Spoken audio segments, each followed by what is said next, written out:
دوای کشانەوەی هێزەکانی ئەمریکا لە سووریا و هاتنیان بەرەو هەرێمی کوردستان نیگەرانی و ناڕەزایەتێکی زۆر لای بەشێک لە هاوڵاتیان و توێژی جیاجیای هەرێمی کوردستان دروست دەکات.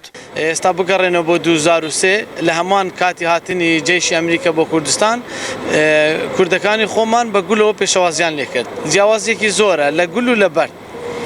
تەمەشا دەکەین دڕندەترین تیرۆریستی داعش کاتێک کە معنای ئەوە بوو هێرشێکی گەورە بوو بۆ سەر جیهان کێشێکی گەورە بوو بۆ سەر جیهان یەکەمین کەس معنای کورد بەرامبەری ڕاوەستا دەچینە قەزای خەبات و بە دیاریکراوی ئەو شوێنەی کە چەند گەنجێک بەردبارانی هێزەکانی ئەمریکا دەکەن.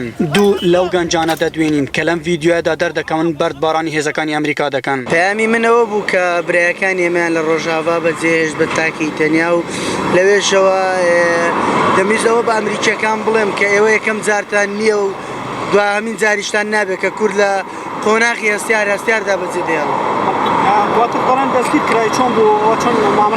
هەر قانونێکی ئەمنی بوو بەس هەندە معلومات بوو وەریان گرتو ئێمە دوای ئازادکرێ. مەبەستی ماوە بوو کە ئەمریکا هەموو کات پشگیری لێمە کردی ئێستاژ هاتیە خیانەتی لە کوردان دەکاتن. ئێمەش نەماتوانی ئەو خیانەتی قبول بکەین لێرکوانە لەسەر ڕێگای قەزای خەبات بۆ هەولێر کە ئێمە سەر باولێرین بەربارانمان کردن. ئێرکە بارانمان کردن پیاز بارانیشمان کردن زۆر بە خۆشحاڵیەوە. عارف قوربانی لەبارەی کشانەوەی هێزەکانی ئەمریکا و هاتنیان بۆ هەرێمی کوردستان دەڵێت. کورد هێشتا خۆی بە دۆستی ئەمریکا زانێ و هێشتا ئەمریکا هەر بە پشتیوانی خۆی ئەزانێ و دۆستی ترشی نییە لەم ناوچەیە هەر ئەمریکا دۆستێتی. بەڵام من پێم وایە کشانەوەی ئەمریکا تەداعەتەکەی بۆ خودی ئەمریکا خۆی زۆرترە وەک لەوەی بۆ کوردستان.